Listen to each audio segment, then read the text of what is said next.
Estudio que comenzó la semana pasada nuestro hermano Miguel y nos dio la oportunidad el Señor de poder compartir nuevamente, y es para mí pues un gozo poder hacerlo. De antemano deseo todo mi corazón que el Señor bendiga tu vida a través de su palabra, ¿sí? Entonces vamos a tomar este tiempo para orar, dar gracias y pedir que el Señor sea el que nos hable y que nos redarguya, y lo que Él desea hacer en nuestro corazón esta mañana lo cumpla. Amén. Padre, te damos gracias en el nombre de Jesucristo, nuestro Señor y nuestro Salvador. Te damos la honra y la gloria, Señor, y el reconocimiento, porque sabemos que a través de tu palabra, Señor, nosotros hemos de aprender las verdades espirituales que tú has reservado para aquellos que te buscan, que te siguen, Señor, y que con todo el corazón, Señor, entregan su vida. Padre, te damos gracias en este tiempo. Te pido por la iglesia. Te pido, Señor, que nos hables a través de tu palabra, Señor, que tu Santo Espíritu redarguya nuestra mente, nuestro corazón, y que de esta forma nosotros podamos llegar al conocimiento de tu palabra, Señor, y a través de ello podamos seguir creciendo en la unidad de la fe, Señor, que tú has dispuesto para cada uno de nosotros. Padre, te damos gracias en el nombre de Cristo Jesús, nuestro Señor y Salvador. Amén. ¿Me vieron esta cosita? Allá. Y lo ocupo, espero no ocuparla. Hermanos, pues bueno, vamos a platicar esta reflexión esta mañana acerca de la nueva serie que vamos a estar estudiando. Más o menos el pastor nos hablaba acerca del cálculo que tiene para este estudio, y es aproximadamente un año, tal vez un poquito más. Porque tú sabrás que una de las características que tiene la Iglesia de Calvary es estudiar la palabra de Dios verso a verso, y a través de ello pues nosotros buscamos entender y comprender acerca de los misterios que el Señor ha revelado para cada uno de nosotros. Amén. Hemos decidido titular este segmento La bendición de discernir y el poder de avanzar. La serie lleva por título Las buenas noticias que ¿qué? Que transforman, ¿sí? ¿Transforman qué? El mundo, es correcto. ¿Y cuáles son esas buenas noticias, hermano? Pues el Evangelio de Cristo, ¿sí? Se nos habían hablado de algunas cuestiones la semana pasada, y el día de hoy hay algo muy interesante que el Señor quiere hablarnos, que quiere darnos a conocer.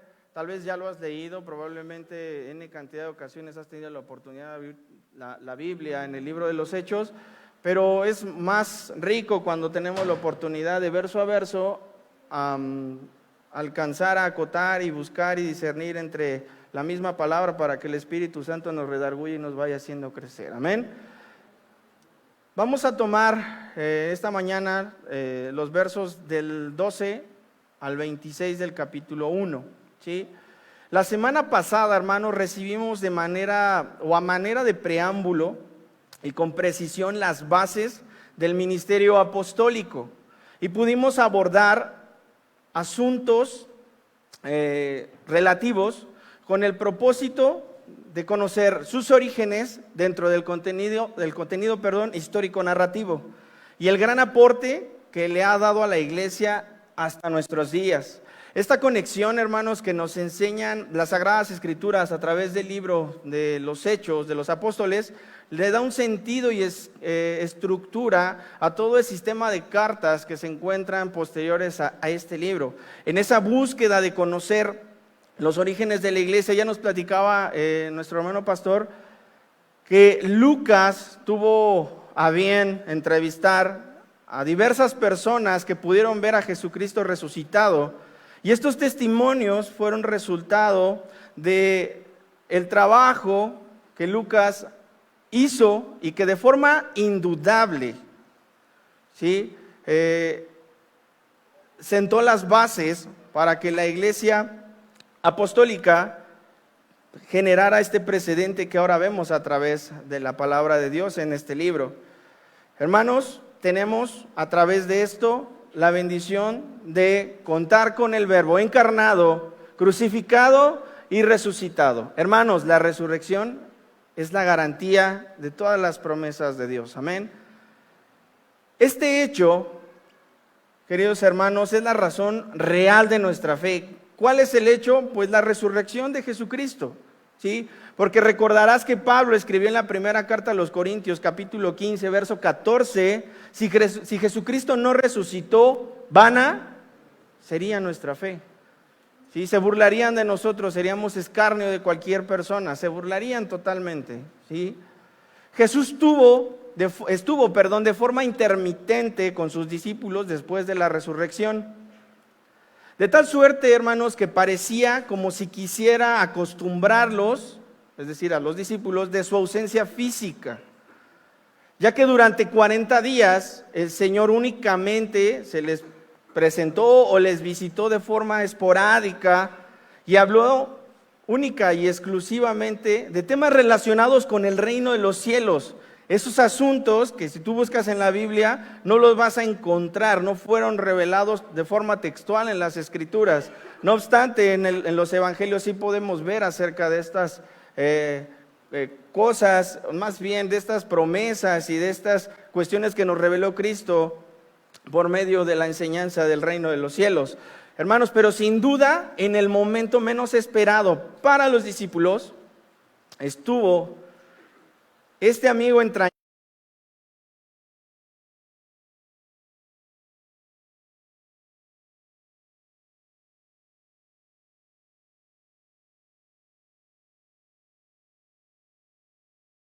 Momentos de alegría, aunque en otras ocasiones hubo días que tal vez hubo tensión y angustia para ellos podían ver que Jesucristo, hermanos, ascendía al cielo frente a ellos.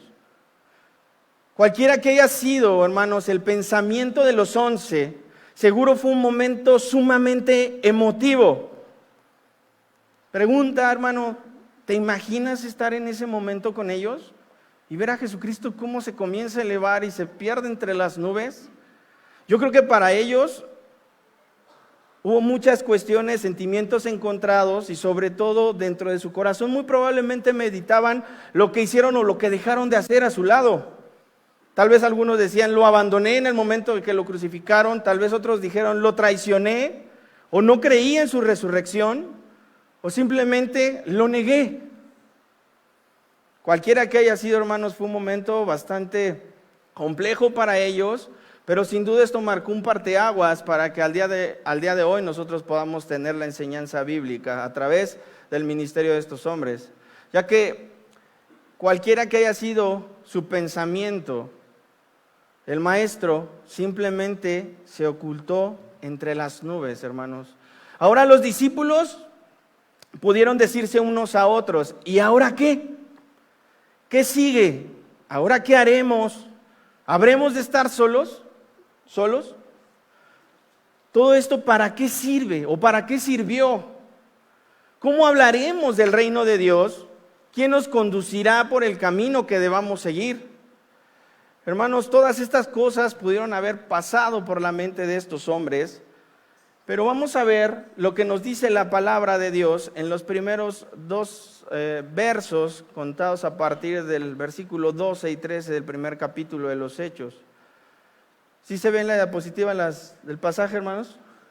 Ok, acompáñame con tu vista, por favor. Entonces volvieron a Jerusalén desde el monte que se llama del Olivar, el cual está cerca de Jerusalén, camino de un día de reposo, y entrados subieron al aposento alto, donde moraba Pedro y Jacobo, Juan, Andrés, Felipe, Tomás, Bartolomé, Mateo, Jacobo, hijo de Alfeo, Simón el celote, y Judas, hermano de Jacobo. Sin demeritar, hermanos, su uso o mención, el aposento alto en sí mismo no tiene nada de especial.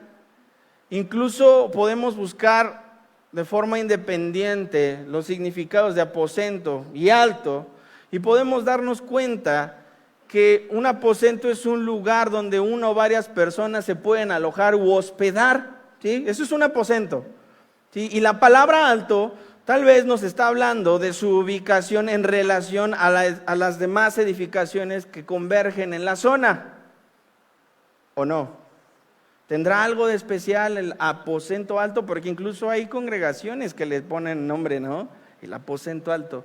Entonces, podemos ver, sin demeritar, que su mención resulta muy emblemática. Eso sí, en algunos acontecimientos que se suscitaron y se registraron dentro del Nuevo Testamento, solo sabemos que se encontraba que en Jerusalén, y algo que también llama la atención es que específicamente se encontraba en el monte Sión. Solo para tener actualizado, hermano, nuestro acervo bíblico, te voy a platicar de al menos 4 cosas de forma rápida de estos sucesos que acontecieron o que se materializaron dentro del aposento alto, ¿sí? Vamos a pasar a ellos. Y el primero fue el lugar donde Jesús compartió la cena por última vez con sus discípulos antes de ser arrestado. Este fue uno, no es menor. Segundo, Jesús ahí lavó los pies de sus discípulos. Un tercero fue el lugar de la aparición de Jesús luego de haber resucitado. Si recordarás esa parte de la Escritura que el Señor se les apareció a los 12, estando ellos reunidos, ¿en dónde? En el aposento alto, ¿sí? O como diríamos ahorita, el penthouse tal vez, no lo sé, ¿sí? Pero esa es la idea de la ubicación y las formas. Y el cuarto sería el escenario donde se produjo la venida del Espíritu Santo en el día de ¿qué? De Pentecostés. Recordarás que el Pentecostés es una festividad dentro de las costumbres y usos judíos. Pero bueno, hermanos, la Biblia nos va a mostrar que tan pronto fueron testigos de la ascensión, regresaron ¿a dónde? A Jerusalén. Recordemos el verso 4 del capítulo 1 de este libro de Hechos. Jesucristo les ordenó, no les preguntó si querían, les ordenó que no se fueran de Jerusalén hasta en tanto recibieran, ¿qué, hermanos? La promesa del Espíritu Santo. Ellos comenzaron, hermanos, y fíjate, esto es curioso, porque ellos comenzaron a obedecer de forma inusual. En un momento vamos a hablar un poco acerca de estos hombres, sin dar tantos detalles, pero características que nos van a ayudar a nosotros a encontrar con qué personas trató el Señor de forma cercana, ¿sí? Y te va a llamar mucho la atención lo que vamos a escuchar en esta mañana. Entonces, recapitulando, de forma inusual, los discípulos tuvieron una actitud totalmente distinta a la que manifestaron antes de la resurrección de Jesucristo, ¿sí? Eso sí marca un parteaguas, un antes y un después de la actitud de estos hombres, ¿sí? ¿Qué hubieran hecho de no encontrarse o de no haber visto a Jesucristo resucitado y después ascender al cielo? Probablemente en esa tendencia natural a desobedecer, dudar y huir e incluso no creer, eran algunas de las características o hechos que probablemente en otro momento hubieran acontecido. Y peor aún, si les hubiera pasado lo mismo sin ver a Jesucristo resucitado, cuando fue arrestado, ¿qué hicieron los discípulos? Corrieron, ¿no? Pero en este caso no, y no solamente huyeron, sino también se desanimaron y estuvieron tristes, ¿sí? Por todo lo que estaba pasando. Pero en este momento no, la resurrección marcó en ellos algo especial, no sin antes que llegara el Espíritu Santo después, y eso no quiero hacer, no voy a hacer un spoileo, pero realmente eso lo vamos a ver durante este estudio. Pero hay algo importante ahí, ellos cambiaron a pesar de ver desaparecer a Cristo entre las nubes y no se desanimaron. Cosa contraria, ¿qué hicieron? Obedecieron. Entonces, hermanos, en respuesta a un ¿qué haremos ahora? Está ¿qué? La obediencia de estos hombres, como reflejo de la honra mostrada a Jesucristo, ¿en dónde? En la cruz. Bien pudieron haberse ido cada uno a su casa, ¿a poco no?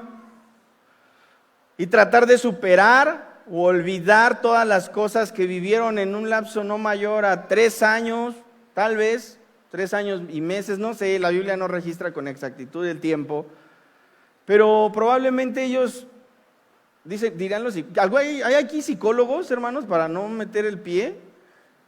con algún comentario, ¿no? Porque les llaman eventos traumáticos severos a ciertas circunstancias que al ser humano le pueden generar traumas o alguna situación dentro de su pensamiento y dentro de su desarrollo.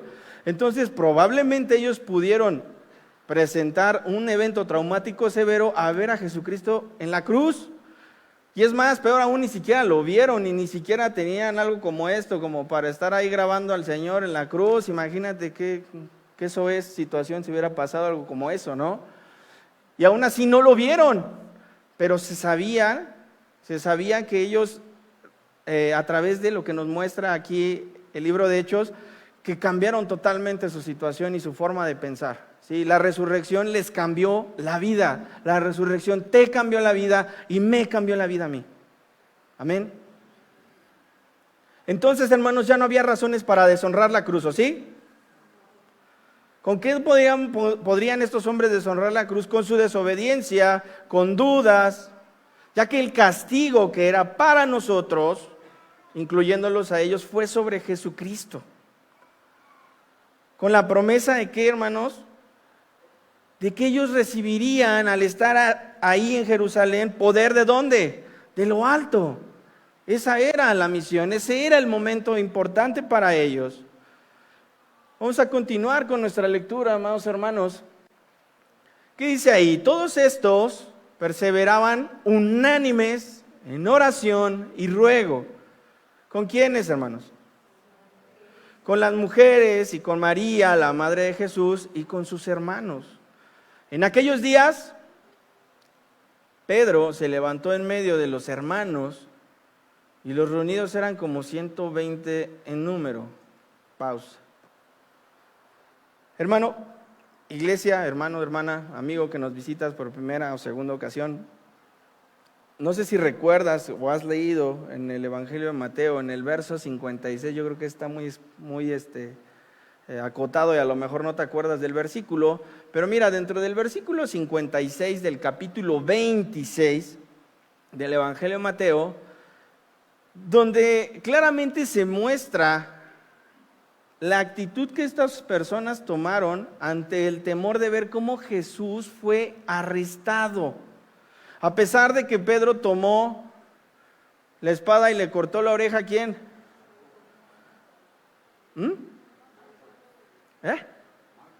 Ok, muy bien, es que todos hablan y de pronto no los escucho bien.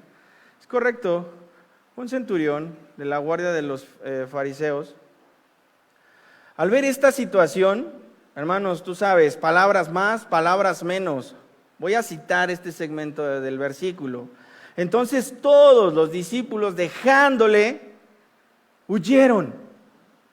¿Notas la diferencia entre los párrafos anteriores y lo que he venido platicando acerca de esta actitud que ellos tomaron al ver a Jesucristo resucitado y ascender hacia el cielo? Dice la palabra de Dios que ahora los discípulos de Cristo se encontraban en compañía de un grupo de mujeres que perseveraban unánimes en oración y ruego. Hermanos, ¿qué está sucediendo en el aposento alto en este momento? Dentro de este relato, ¿qué crees que está pasando? ¿Qué crees que está sucediendo ahí? Estos hombres, teniendo el ejemplo de la cruz y el poder que resucitó a Cristo de entre los muertos y que pronto moraría en ellos y que hoy vive en nosotros, este poder fue suficiente, hermanos, como para reunirlos a todos en este lugar y mantenerlos ¿en qué? En unidad. Esto es importante, hermanos, no lo pierdas de vista, en unidad.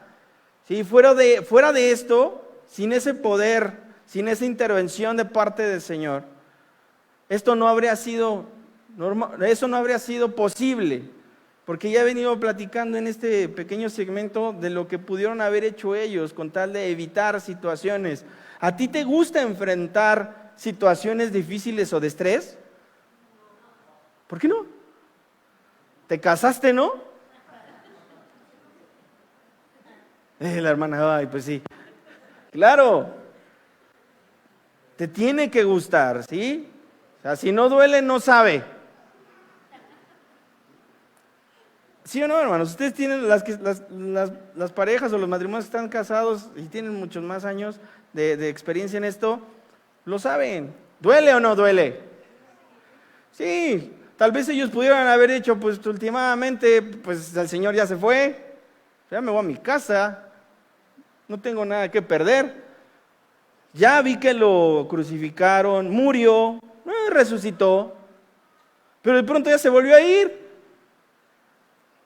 ¿No?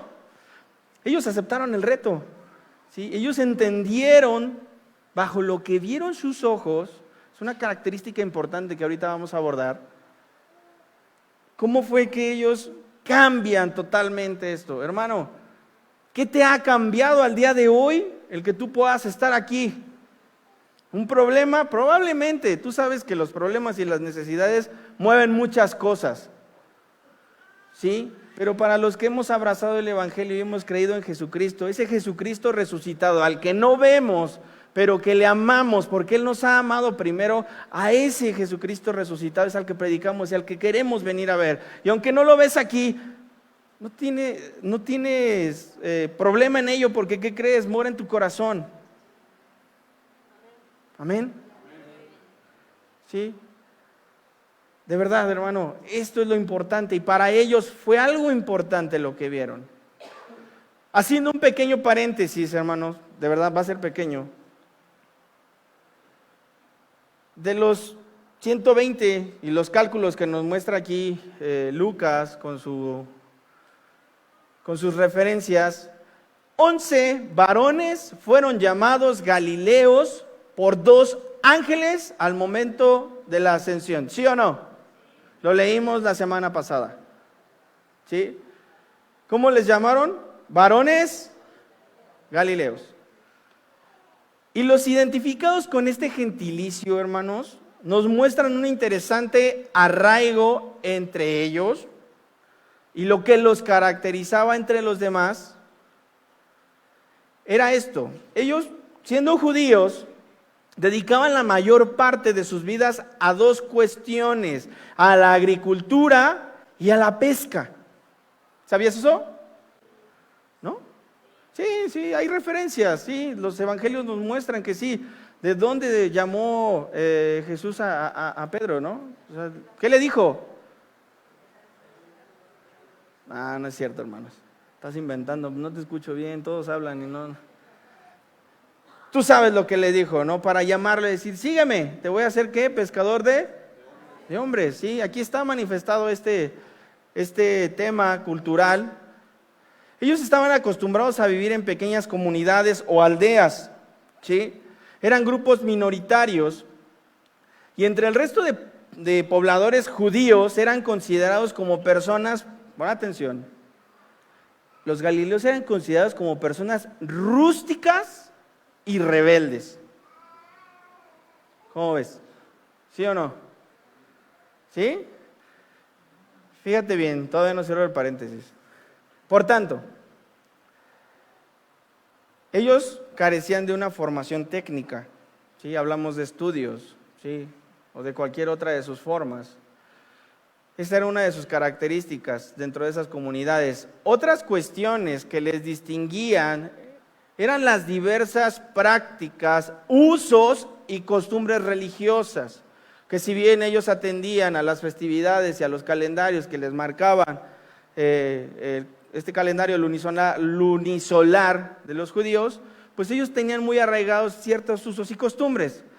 Entonces, fíjate bien, creer que de los 120 en su mayoría se tratase de un grupo de galileos podría resultar interesante, ¿sí o no? Porque dentro de esos 120 no necesariamente 11 tenían que ser galileos. Ahora, si realmente eran considerados como rústicos y rebeldes, ¿cómo es que convivían entre sí? ¿No? Yo sí de pronto soy medio rústico, pero el Señor sigue limando asperezas y cuestiones. Y duele, pero es bueno saber que vamos hacia adelante. ¿Sí? Entonces, dentro de este ejercicio demográfico que les platico, todos ellos son el resultado de ¿qué, hermanos? Si fueran más de 11 rústicos y rebeldes. Ellos fueron el resultado de los milagros, las señales que Cristo realizó y sobre todo fueron testigos de algo importantísimo, de la resurrección. Entonces no importa qué tan rústicos seamos, hermanos, ni qué tan ásperos seamos, el Señor sigue trabajando en nosotros. El Señor sigue amándonos como desde el primer día. Amén. Esto es importante, hermanos.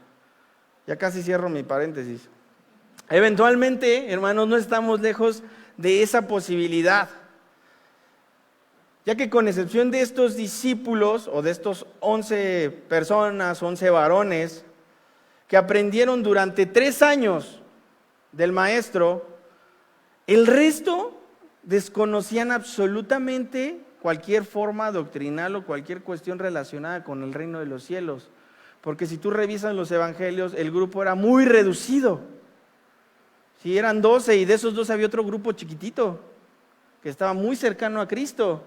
Y entonces, ¿qué pasaba con los demás? ¿Aprendieron o no aprendieron? Probablemente algo escucharon.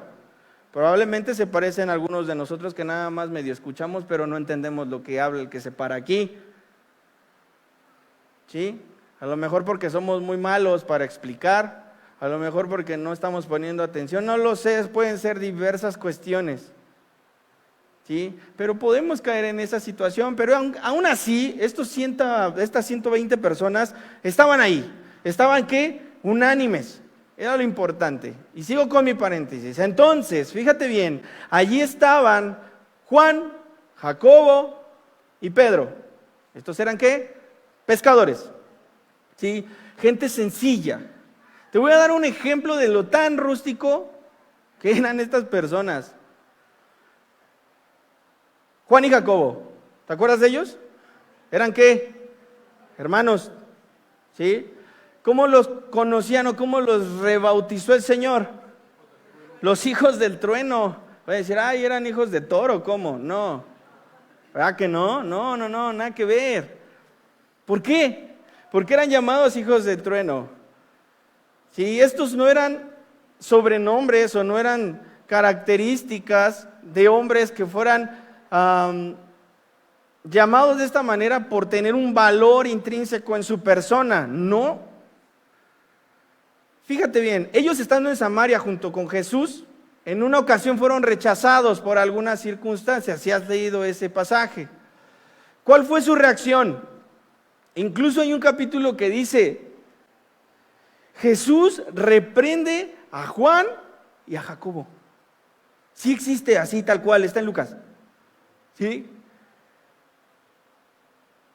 Fíjate, después de ese rechazo, le dicen ellos, Señor, ¿quieres que mandemos que descienda fuego del cielo como lo hizo Elías y los consuma a todos?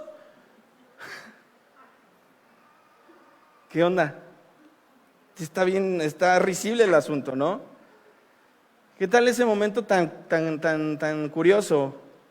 Y perdón por este sarcasmo y perdón de pronto extender tanto este paréntesis, pero tan solo imaginemos la escena, hermanos, de verdad. Imagina estos dos hombres diciendo, Señor, ¿tú quieres que hagamos llover fuego del cielo y los consuma? Notemos de que de forma implícita estos hombres utilizaron el pronombre nosotros. ¿Sí? No tal cual, no literal, de forma implícita pareciera nosotros, como si ellos fueran parte o conformasen junto con el Señor Jesucristo al ser divino, imagínate. Por eso eran llamados hijos del trueno, porque eran disruptivos y medio ásperos y medio locos. Pero allí estaban, ¿en dónde? En el aposento. Continúo, también estaban allí ¿quiénes? Mateo, un recaudador de impuestos con una pésima reputación. Tomás, un escéptico que expresó que no le bastaba el hecho de ver a Jesús, sino que quería introducir sus dedos y su mano en un costado ante la persona de Jesucristo. Simón, el celote, miembro de una banda que se rebeló contra Roma. ¿Por qué? Porque no querían pagar impuestos. Sí, los celotes eran un grupo medio insurrecto, medio anarquista que quería hacer de las suyas, pero pues no prosperó. ¿Sí? Hermanos, he aquí el Dream Team de Cristo para predicar el evangelio. ¿Qué tal? ¿Qué dicen? ¿Quién les cree? Pon tu espejo. ¿A poco no nos parecemos a estos señores? Sí. A lo mejor ya estudiaste, a lo mejor ya tienes preparación y tienes un buen trabajo, qué bueno. Pero seguimos siendo así de ásperos y rústicos y rebeldes, hermano. Ya cerré el paréntesis. Como podemos ver, este era un grupo prácticamente que tenía todas las posibilidades de ¿qué, hermano?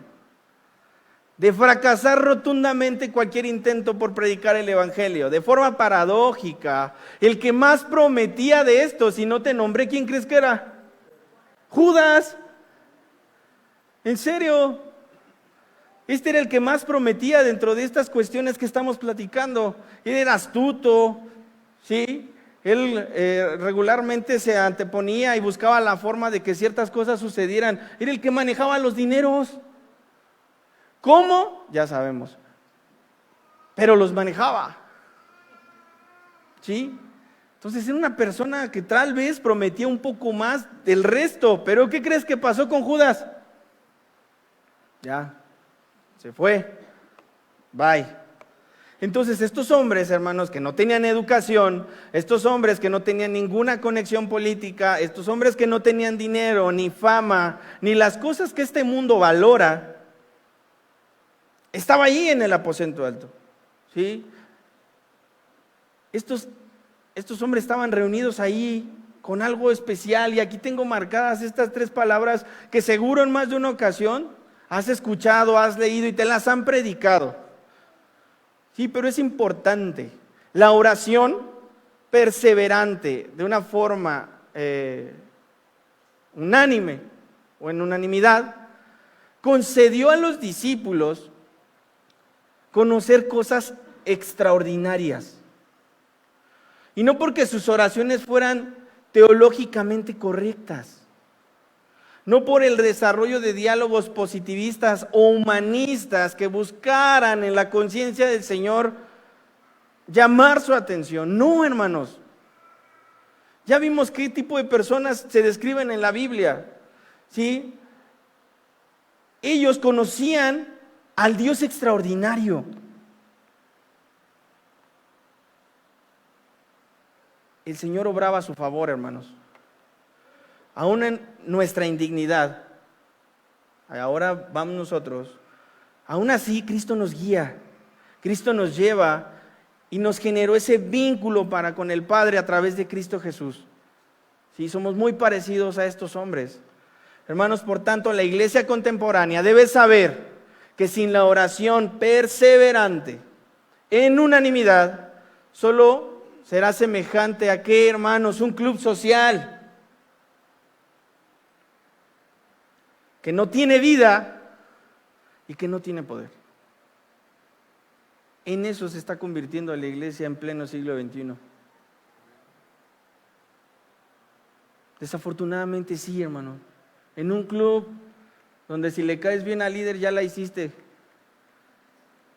Ya te dio chamba aquí para hacer o no hacer, ¿no? Se pierde el rumbo, perdemos el rumbo. Somos naturalmente pecadores, hermanos, y estamos expuestos a eso. Todos y todas. ¿Sí? Y aunque te estés distrayendo con el teléfono ahorita y bla, bla, bla, aún así, ¿sabes? Tenemos que buscar que esto no nos pase a nosotros. No queremos convertirnos en un club social. ¿O sí? No. Si bien el concepto club lo traemos para agrupar ciertos segmentos de la iglesia, tiene un propósito en sí mismo. Pero pregúntale a tu hijo adolescente, ¿qué platicamos? Pregúntales. Cuando no me contestan una pregunta simple que ya les enseñé sobre algunas cuestiones bíblicas, pregúntales. De verdad, cuestiónalos. Aunque parece que jugamos, parece que estamos tranquilos, parece que estamos relajados, no nos relajamos, hermanos. Ellos son el presente inmediato de esta iglesia. Y si tú no cuidas a tus hijos, y si tú no los instruyes en el camino, Esto se va a ir, mira, voltea a ver, hay muchas bancas vacías. Y así va a ser, Y así va a ser en adelante. Dependerá de nosotros qué tanto entendamos y qué tanto amemos a Cristo y qué tanto querramos nosotros entregar nuestra vida a la obediencia, tal como estos hombres hicieron al quedarse en Jerusalén. Hermanos, la unanimidad no es más que la cualidad de permanecer unidos ¿en qué? En un mismo pensar, en un mismo sentir. Pregunta, ¿qué estás pensando? ¿Qué vas a hacer al rato? ¿Qué vas a comer? ¿Qué estás pensando? Dice, me cachaste. Pedrito, ¿en qué estás pensando? En el pasaje, en la unanimidad. ¿Te das cuenta cómo no estamos pensando en lo mismo? Abril, ¿en qué estás pensando? De nada. Date cuenta, no hay unanimidad en esto. Entonces, ¿qué somos? Mira, hasta le ve, ¿Y qué estamos haciendo? Hermanos, nos estamos convirtiendo en un club social. Te diría pena nos debería de dar, pero creo que ni la conocemos. De tal suerte, hermanos, que entre todos experimentemos, o deberíamos experimentar tener una solamente ¿en quién? En Jesucristo. Y aunque cada mente tiene la forma particular, ya lo vimos, de pensar diferente, la unanimidad es una cualidad sobrenatural, hermano. Ojo, ahí no me vayan a malentender. Sí, no quiere decir que todos venimos pensando en cómo cantar o cómo... No, a ver, no, la unanimidad es algo sobrenatural que surge del corazón de Dios para su iglesia, para la edificación de la iglesia. ¿Sí? ¿De qué forma estos hombres lo habían hecho hasta antes de recibir el poder del Espíritu Santo? ¿Cómo lo hacían? ¿Nunca te has preguntado eso? Es muy fácil. Hermanos, tengo una necesidad y se las mando por WhatsApp. Yo sé que es una práctica piadosa que necesitamos todos hacer y estar ahí. Pero parece que todos oramos mucho porque todos ponemos manitas orando. Solo Dios sabe si tú estás orando, hermano. Solo Dios sabe si estás en esa unanimidad de pensamiento, ¿sí? Solamente tú sabes si estás orientado a tratar de ser empático con la necesidad de tu hermano o tu hermana, ¿sí? Nadie te puede criticar por esto. A nadie. Y no es admisible una crítica por esto. Pero necesitamos tener esa unanimidad. No quiere decir que la unanimidad sea un tema al que todos querramos estar compartiendo, que todos querramos estar hablando. No es una tendencia la unanimidad. La unanimidad va más allá, hermanos. Es una forma en la que opera el Espíritu Santo de forma natural en nuestra vida, en nuestro corazón, en nuestra mente. Sí, y fíjate, Dios expresó a través de nuestro Señor en esa oración que aparece en el Evangelio de Juan, capítulo 17, y el verso 11 dice lo siguiente: Padre Santo, a los que me has dado, guárdalos en tu nombre, para que sean ¿qué? Uno, así como nosotros. Hermanos, Dios siempre piensa, siempre tiene un pie adelante de lo que tú y yo estamos pensando. Gracias a Dios por ello. Sin lugar a dudas, tenemos mucho que hacer si queremos realmente, hermanos, pertenecer al cuerpo de Cristo. Y no es porque la gracia se merezca o es porque la gracia la podamos trabajar o la podamos merecer. No, tenemos que estar, tenemos que atender, tenemos que escuchar. Y antes de servir tenemos que estar bien ciertos que lo que a Dios le puede importar mucho más, en medio de todo lo que te hemos platicado, lo que hemos aprendido, es que nosotros representamos mucho mayor valor lo que somos para el Señor que lo que hacemos para Dios.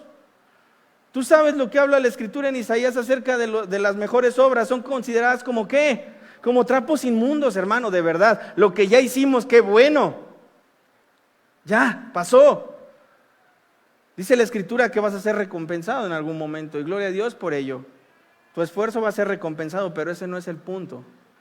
¿Sí? Es necesario que aprendamos a conducirnos en unanimidad. Vamos a pasar al siguiente. Bueno, Se levantó Pedro y dijo: varones hermanos, era necesario que se cumpliese la escritura en que el Espíritu Santo habló antes por boca de David acerca de Judas, que fue guía de los que prendieron a Jesús y era contado con nosotros y tenía parte en este ministerio. Este pues, con el salario de su iniquidad, adquirió un campo y cayendo de cabeza se reventó por la mitad. Qué explícito, ¿no? Y todas sus entrañas se derramaron y fue notorio a todos los habitantes de Jerusalén, de tal manera que aquel campo se llama en su propia lengua Acéldama, que quiere decir campo de sangre. Porque está escrito en el libro de los Salmos: sea hecha desierta su habitación y no haya quien more en ella y tome otro su oficio. Hermanos, en la inusitada elocuencia con la que Pedro hace uso de la voz en este momento para referir una solución a una situación que no le era propia, aclárese, es de admirarse de todos modos. El emplear un argumento sólido ante una necesidad nos ha dejado una enseñanza profunda. ¿Por qué, hermano? Porque es complicado suponer que podemos ayudar a Dios. ¿Puedes ayudar a Dios en algo? ¿Quién lo intentó? Abraham se equivocó. Resultado, 2 naciones que se están peleando hasta el día de hoy. Quiso ayudarle a Dios, imagínate. ¿Sí? Peor aún, tratar de adivinar la voluntad de Dios sobre nosotros. En la lectura anterior, ¿qué vemos, hermanos? Que Pedro pone sobre una escena que ha fracturado la conciencia de muchos hombres que han preferido la fama, la formalidad de su propio ego enfermizo, de querer ser reconocidos a costa de la voluntad de Dios y de la sana doctrina. Y me refiero a estos hombres que se autodeterminan o se autonombran apóstoles. ¿Sí? Dentro de este argumento muchos malinterpretan, y el pastor ya nos explicaba antes acerca del marcionismo y de las cuestiones heréticas que la iglesia estaba experimentando. Y mira, al día de hoy siguen pasando. Veamos que al amparo del argumento que nos da Pedro, viene una propuesta para sostener el lugar de Judas que aparentemente dejó vacante. Este hombre fue llamado por Cristo el hijo de perdición. Este es un sinónimo de condenación eterna, hermanos. ¿Sí sabías eso? Vemos que esta no fue una falla, o sea, no fue una falla del Hijo de Dios escoger a Judas. No, Señor, no. Ya que esto se encontraba ordenado en las Escrituras previamente. ¿Y cuál es entonces, hermanos, el meollo de este asunto? Vamos a seguir avanzando. Creo que no le apreté bien. Ahí está.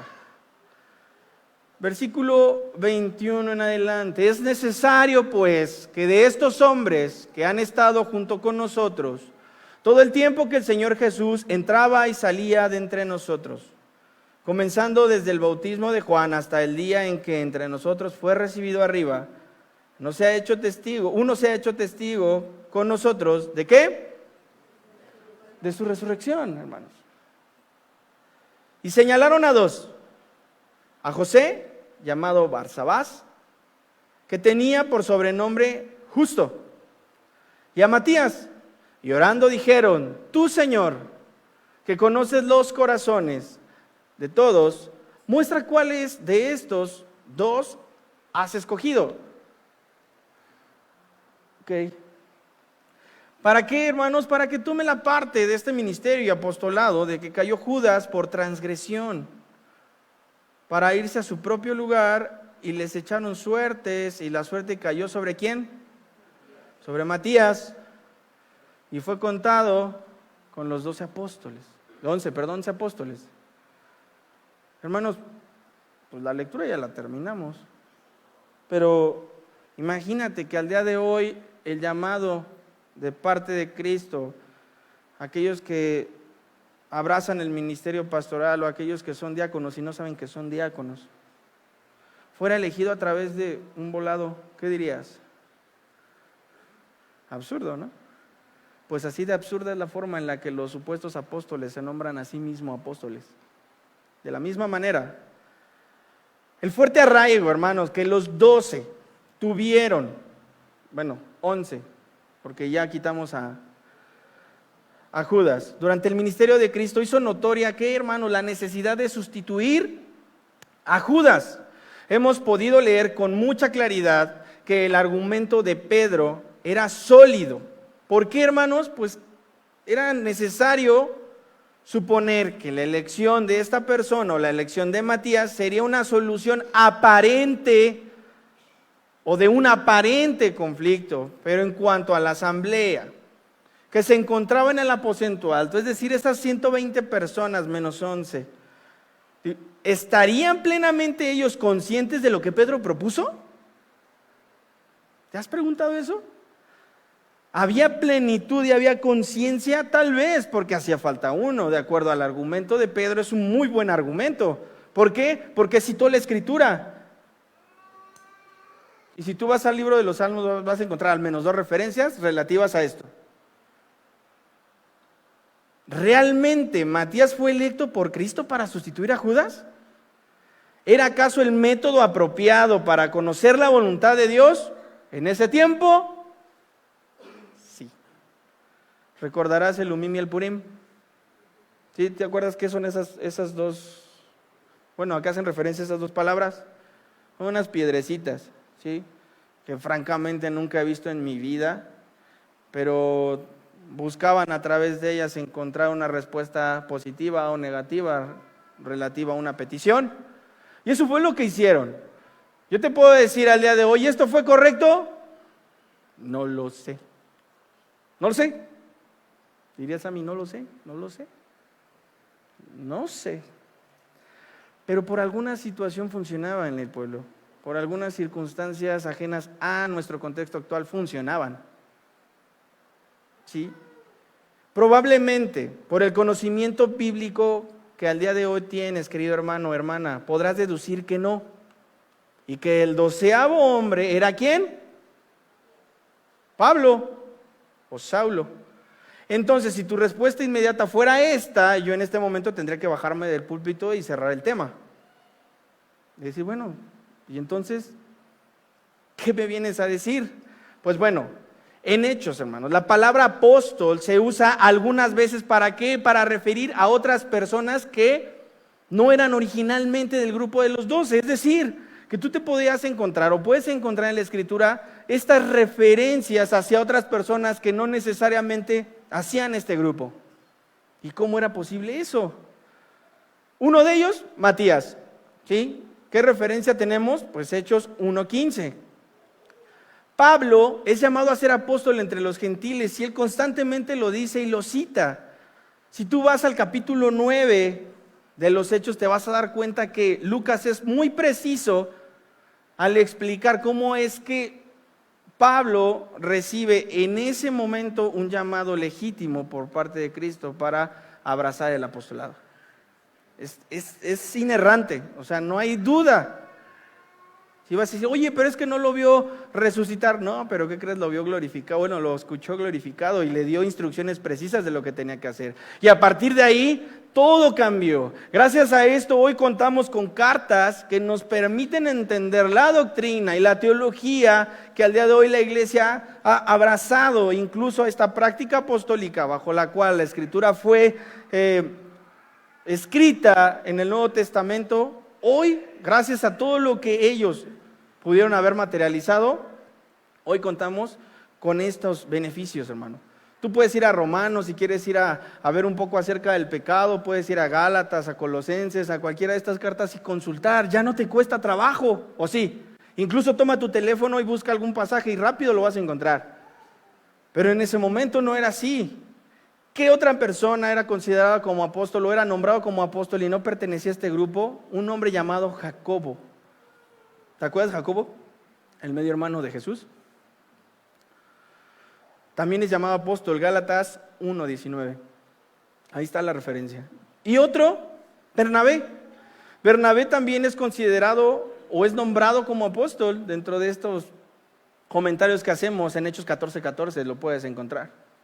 En términos generales, hermano, la palabra apóstol significa alguien que es enviado, así. Pero fíjate bien, en términos prácticos, vamos a razonar este juego de palabras. Todos los apóstoles eran enviados, pero no todos los enviados eran apóstoles. ¿Sí me sigues? Ok. Si fuera así, hermanos, ¿llamaríamos apóstoles a todos los cristianos? No nos llamaríamos cristianos y todos seríamos apóstoles. Entonces, ¿dónde radica la diferencia? ¿O qué hay? ¿O qué nos muestra la Escritura acerca de esto?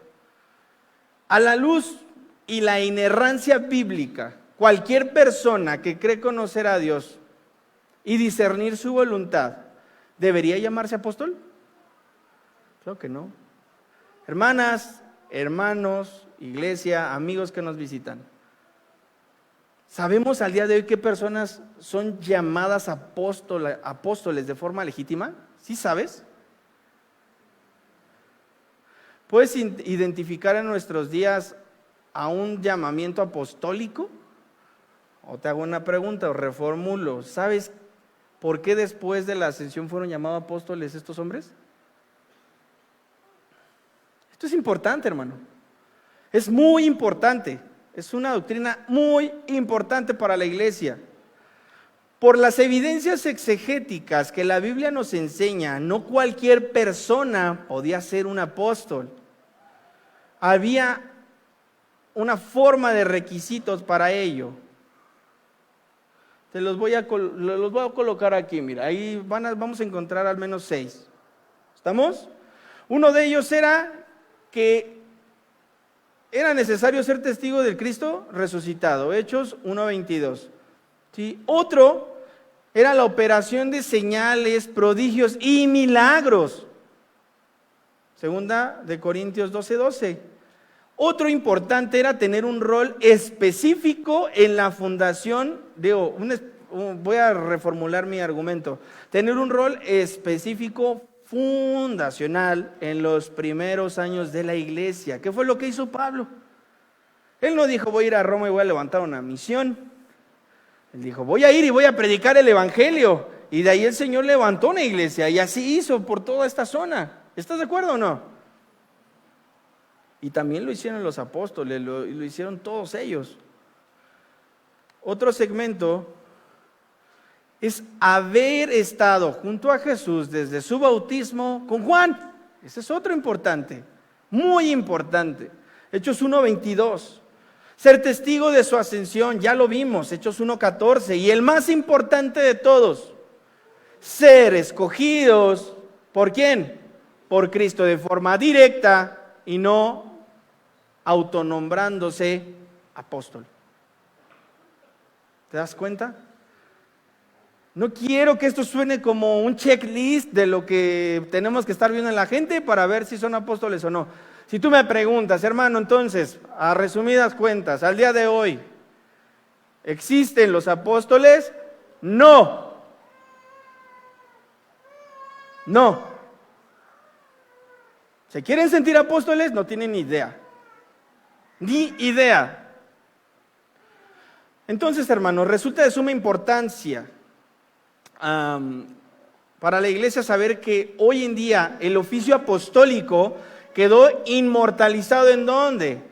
En las Sagradas Escrituras. Ahí está. El oficio apostólico, ahí está. De modo que hoy no miramos apóstoles para que nos den una enseñanza apostólica, ¿sí? Ellos ya no lo hacemos, ya no es necesario, ya está todo en la palabra de Dios. Más bien, la iglesia es apostólica, en el sentido de que tiene su fundamento en la autoridad apostólica a través de las Escrituras. Amén por ello.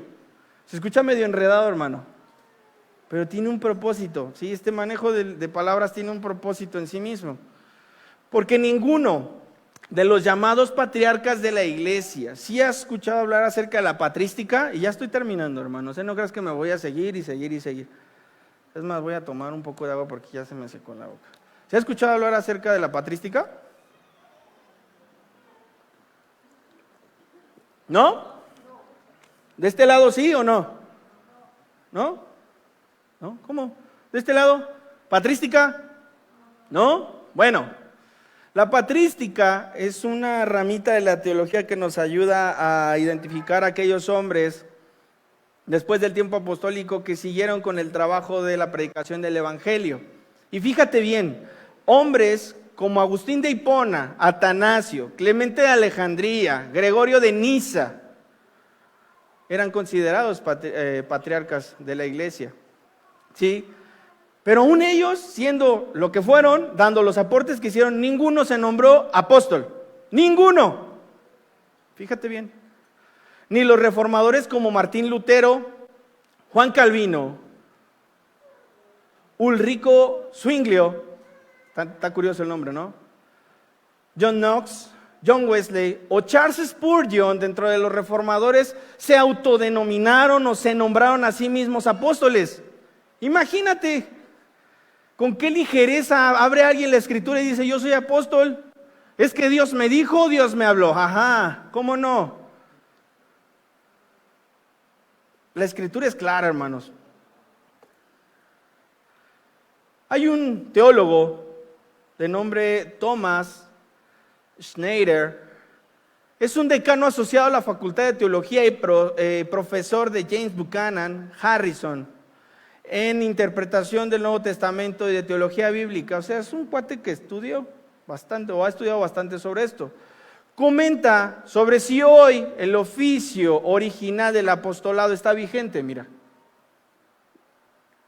Ay, no mires, mejor sí. Ahí está. Miren, es este hombre. ¿Qué dice ahí? Aquellos grupos que piensan que los apóstoles todavía existen, hoy se abren a sí mismos al peligro del autoritarismo, en donde ciertos líderes virtualmente reciben un estatus de culto. Ese autoritarismo reprime el pensamiento crítico y abre la puerta ¿a qué? Al abuso. Casi todos los evangélicos conservadores están de acuerdo en que ningún ser humano ha recibido la autoridad de los apóstoles originales y que la autoridad distintiva de los apóstoles se preserva ¿en dónde, hermanos? Está inmortalizado en el Nuevo Testamento. Así es, hermano. Que no te digan, que no te cuenten, no hay apóstoles y no predicamos y no creemos en todas estas formas de charlatanería para hacernos lavar la cabeza o la conciencia y abrir nuestras carteras y órale. ¿Sí? Y muchas otras cuestiones que tú seguramente conoces se nos han enseñado y creo que ni siquiera deberíamos de nombrarlos porque no lo ameritan. ¿Sí? Aquí venimos a darle la honra a Cristo. Amén.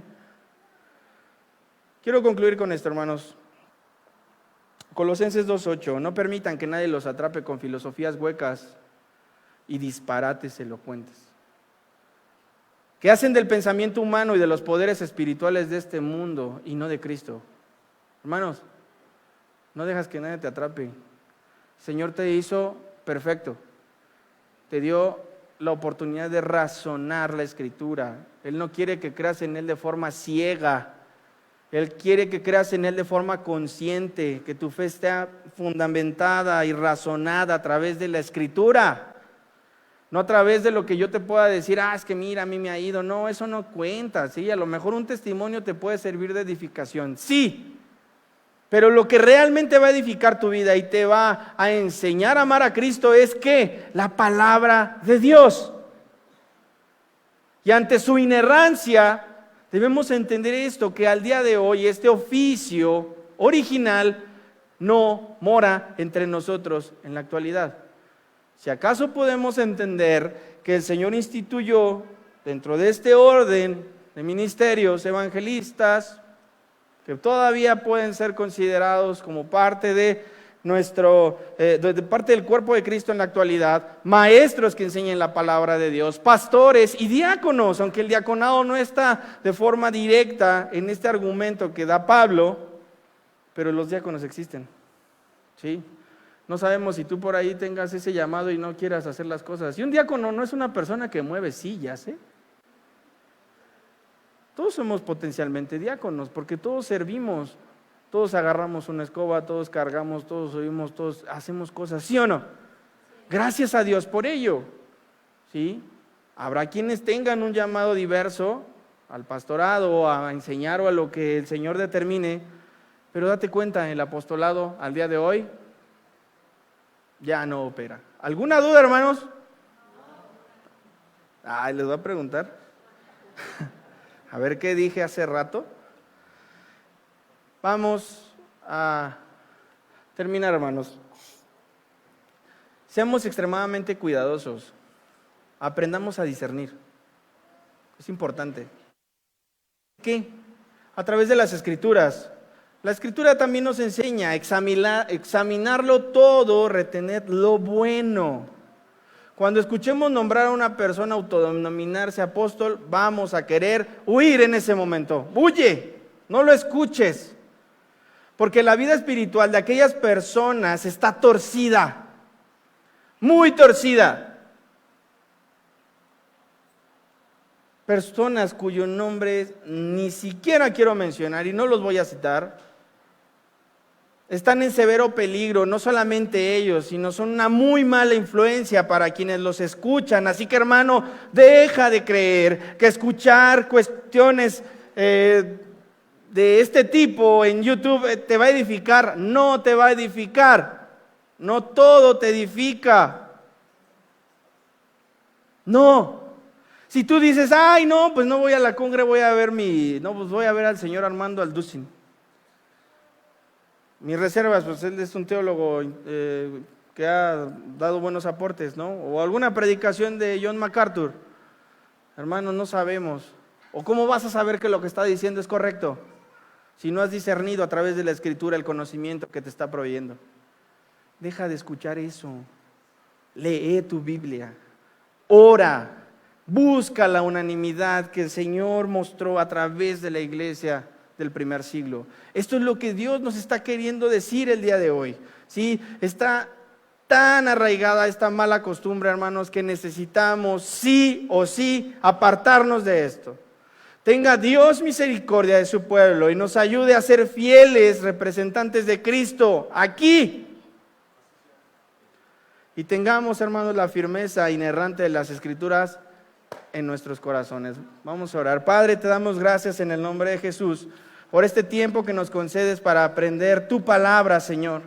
Cuídanos de todas estas cosas por las que nosotros podemos, Señor, por nuestra ignorancia, caer o cometer algunas torpezas, Señor, en nuestra forma de pensar, nuestra forma de hablar, nuestra forma de conducirnos. Señor, ayúdanos.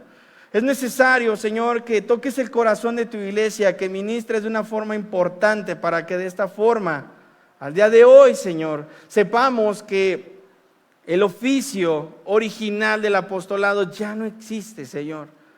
Y sabemos que al día de hoy tú llamas, tú formas, tú instruyes y llevas a tus servidores a un punto especial, Señor. ¿Para qué? Para edificar tu iglesia, Señor. Y eso es lo que queremos el día de hoy, aprender a edificarnos unos a otros, aprender a orar de forma unánime, Señor, perseverar en estas prácticas para que de tal suerte que el día que tú nos llames a cuentas, podamos tener nuestra conciencia tranquila. Padre, bendice a tu iglesia, tómanos entre tus manos y concédenos el don de tu Espíritu Santo todos los días de nuestra vida. Padre, te damos gracias en el nombre de Cristo Jesús.